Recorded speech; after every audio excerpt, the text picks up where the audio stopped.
Est-ce que la respiration peut faire grandir? C'est la question que je pose aujourd'hui. Pavé dans la mare.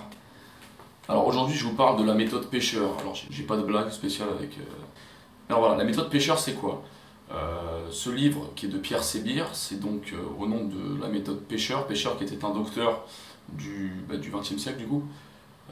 Au tout début du livre, il y a une histoire. L'enfance du docteur. Donc dans le Limousin, c'était un enfant. Et à cette époque-là, il jouait à un jeu qui s'appelait le jeu de la bouteille. Alors c'est pas le jeu de la bouteille où on s'embrasse, c'est le jeu de la bouteille qu'on met dans une mare. Donc à l'époque, je crois que c'était dans une mare, je sais pas où, dans un étang.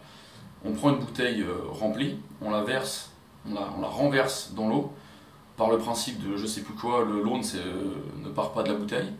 On met un tuyau dedans et ensuite on vient souffler dedans pour essayer de vider la bouteille.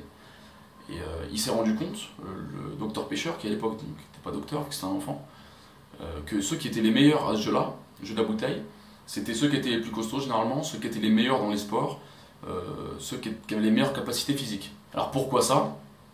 C'est la question que tout le monde se pose. Je vais y répondre, le livre va y répondre et va vous donner la clé. Alors en fait, tout serait dans l'expiration complète et l'expiration intégrale.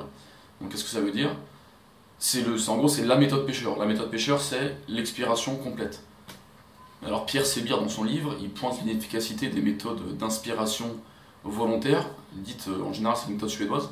Il dit que l'expiration complète est plus efficace parce que qui dit expiration complète et expiration intégrale dit forcément de l'autre côté une inspiration plus ou moins complète, mais en tout cas très puissante et forcée en fait. Donc l'expiration forcée, ou même pas forcée, mais l'expiration totale intégrale induit forcément une inspiration au moins de même acabit. Donc si on se concentre sur l'expiration, pour le docteur pêcheur, pas besoin de se concentrer sur l'inspiration, vu que ça va de pair. Expiration, elle précède l'inspiration. Ce qui est aussi vrai dans l'autre cas, mais selon des mécanismes musculaires, c'est pas pareil. Parce que vu que le diaphragme, c'est comme un espèce d'élastique, en gros ce qui est dit dans la méthode, c'est qu'une inspiration maximale va pas forcément induire une expiration maximale, alors qu'une expiration maximale va induire une inspiration quasi maximale. Voilà, en gros c'est ça le principe sous-jacent à la méthode. Et dernière chose, c'est que la perspective d'expiration maximale va aussi permettre d'inspirer beaucoup. Donc à la fois après on va inspirer beaucoup, mais à la fois avant, vu qu'on sait qu'on va expirer beaucoup, on va se préparer, même inconsciemment, à inspirer plus. Voilà, donc c'est pour ça qu'il élude totalement l'inspiration dans la méthode. On passe tout de suite aux bénéfices de la méthode pêcheur. Alors là, c'est bon. Dans le bouquin, c'est quand même, ça fait un peu, pas charlatan, mais c'est vrai qu'on ne s'imagine pas qu'il y ait autant de bénéfices à la simple respiration. Pourtant, c'est le cas. Quand j'ai parlé du bouquin de Christophe Cario qui traite beaucoup de la respiration, qui est le facteur numéro 1, on s'en rend compte, la respiration c'est super important, c'est la base de ce qu'on est. Et c'est pourquoi on est vivant et c'est pourquoi j'arrive à vous parler là.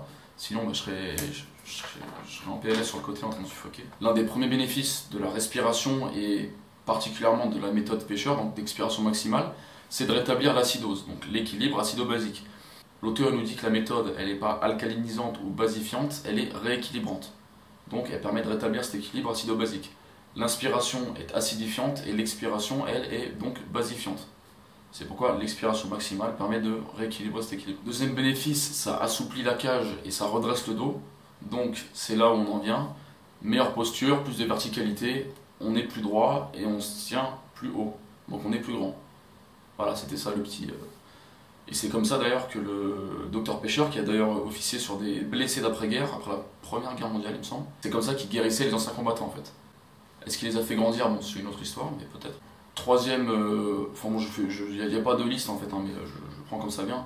Ça baisse le taux de sucre dans le sang, ça élimine les tensions, ça fait diminuer le stress. C'est en fait tous les bénéfices d'une bonne respiration en fait. Si vous respirez mal, vous allez avoir tout ça, un stress, des tensions musculaires parce que forcément il y a des spasmes un peu partout. Donc voilà, toute cette méthode-là pêcheur, elle reprend les bénéfices de la respiration tout court. Donc c'est pas exclusif à cette méthode, mais il le reprend quand même à son compte, ce qui est normal au final. Et du coup, ça augmente la capacité cardio-respiratoire, cardio-pulmonaire, et c'est pour ça que quand il était petit, le docteur pêcheur, il a observé que ceux qui étaient forts au jeu de la bouteille, ça veut dire qu'ils avaient une bonne capacité cardiovasculaire, cardio-pulmonaire, et que non seulement il l'avait, mais il l'a développé en plus en faisant ce jeu-là. Et donc après, ils étaient forts dans les autres sports. Ensuite, quels sont enfin, plus ou moins les prérequis à la méthode pêcheur, et d'ailleurs on verra enfin, dans d'autres livres qu'on verra plus tard, à tout exercice de respiration, c'est la souplesse articulaire, donc souplesse costale, souplesse thoracique, lombaire beaucoup moins, mais en gros voilà, c'est toute sa souplesse de la cage, de l'abdomen, même aussi, bon il n'en parle pas, mais souplesse au niveau du diaphragme, du transverse, etc. Et il faut également des abdos forts, donc souplesse des articulations, ce qui est logique, et force des abdominaux, pour pouvoir expirer profondément et avec force, on va dire, l'air. Parce que par exemple, le jeu de la bouteille, vous pouvez le faire chez vous, ou il y a le jeu de la bassine aussi. Le jeu de la bassine, il y a plusieurs exercices et jeux dans le livre. Je vais vous parler d'un seul, c'est le jeu de la bassine.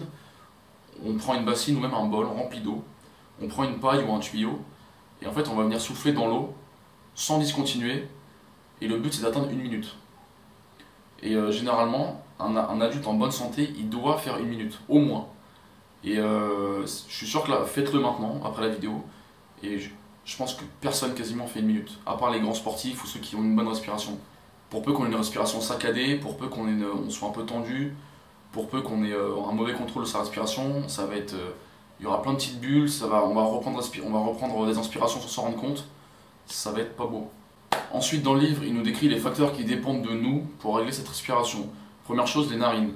Généralement elles sont atrophiées, les muscles autour des narines sont atrophiés, donc il faut les remuscler. Il propose de le faire contre résistance. C'est très très simple en fait, on met les doigts là par exemple et on fait des contractions des narines. Bon, je pensais pas dire ça un jour, mais c'est assez efficace. Deuxième chose, quand on a les fosses nasales sales ou obstruées, donc il faut les laver avec on peut le faire avec des solutions avec, il recommande 7 grammes de sel par litre maximum, sinon après c'est irritant. Donc il propose ça. Ensuite il propose de écouvillonner et badigeonner l'arrière-gorge, à savoir le cavum ou le nasopharynx. Donc là j'ai pas trop compris ce qu'il voulait dire par écouvillonner et badigeonner, en plus j'ai cherché ça, bref. Je sais pas s'il faut le faire avec la solution ou s'il faut faire avec autre chose, bon. Aussi on peut utiliser des huiles essentielles comme l'eucalyptus. Il recommande aussi un petit ustensile qui s'appelle le Climamasque. Alors je l'ai pas utilisé, j'ai pas pu m'en servir parce que ça coûte cher. Si vous avez l'argent, apparemment c'est très efficace, c'est un espèce de petite, une genre de petite ventoline, non c'est pas une ventoline, c'est une petite ventoline avec un masque qui vient prendre les narines, moi je mettrai la photo, qui vient prendre les narines et en fait on vient inspirer de l'air chaud, entre 40 et 60 degrés apparemment, mais pas aussi sec que de l'air d'un sauna par exemple. Il recommande d'ailleurs le sauna, mais il dit que c'est un peu trop agressif par exemple.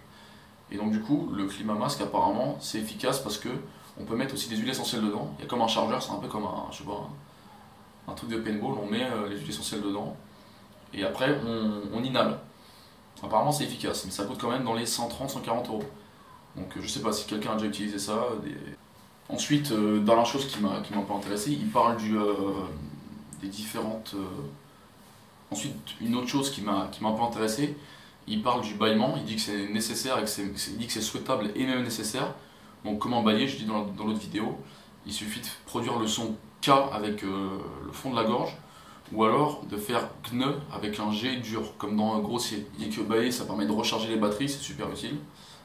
Ah oui, c'est dans la révolution du sommeil qu'il en parle aussi, ouais, donc oui, ils se rejoignent. Ensuite il parle du soupir, il dit que c'est une expiration freinée, que c'est un côté relaxant, et que ça peut être une préparation justement à cet exercice d'expiration forcée, qu'on va voir tout de suite. Il dit également que rire et sourire, c'est une manière d'expirer. Donc l'exercice en lui-même, il est très simple. Il recommande de le faire 1 fois par heure. C'est une expiration totale ou expiration forcée. Donc on vient prendre une bonne inspiration, même si on l'a négligé, au final on va devoir en prendre une bonne pour expirer beaucoup. Et on va expirer lentement et profondément. Et donc petit à petit, on va contracter les abdominaux, le transverse, tout ça, et on va expirer totalement. Au début ça va être assez nul, vous allez faire 20 secondes, peut-être 25 secondes, et encore c'est déjà pas mal. Et petit à petit on va faire beaucoup. Il recommande de le faire n'importe quand, que ce soit assis, que ce soit debout dans une file d'attente, que ce soit n'importe quand. Il recommande de le faire 1 fois par heure. Donc peut-être que certains le font déjà inconsciemment, comme par exemple quand on fait un soupir long ou qu'on fait un bâillement très prolongé. Mais voilà, il recommande de le faire souvent. Donc voilà, si la vidéo vous a plu, ce n'est que on va dire l'introduction au livre sur la respiration, vu que j'en ai un autre qui traîne dans le secteur, qui va être La respiration de Blandine Calais-Germain. Donc là, c'est un livre qui est beaucoup plus anatomique avec beaucoup d'exercices justement d'assouplissement de la cage thoracique et d'autres choses. Donc celui-là, il est beaucoup plus gros, beaucoup plus dense. Donc je ferai une vidéo plus longue et plus dense du coup. Peut-être avec un tableau si j'ai. Donc voilà, j'espère que ça vous a plu. Donc voilà, c'est donc un livre de Pierre Sébir qui permet de rééquilibrer sa respiration et donc son stress, etc. etc. Il coûte pas cher hein, sur Amazon, je sais pas, il doit être à 3-4 euros même pas, ou vous pouvez l'avoir en occasion un peu partout.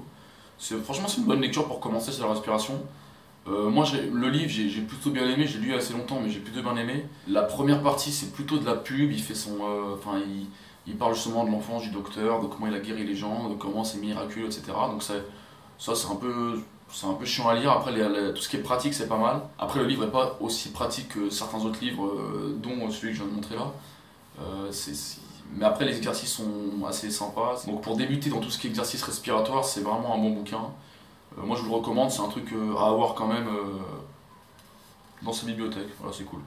Donc voilà, hein, comme d'habitude, n'hésitez pas à liker, à commenter. Enfin bon, ça vous fait déjà, c'est cool. Il y a beaucoup de commentaires pour finalement pas beaucoup de vues. Donc c'est-à-dire qu'on a une audience de qualité. Donc voilà, faites partager aussi, vu que là finalement on parle pas que de muscu sur la chaîne, donc ça peut profiter à certains autres. Voilà, donc n'hésitez pas à liker, partager, abonner, doigt de pied.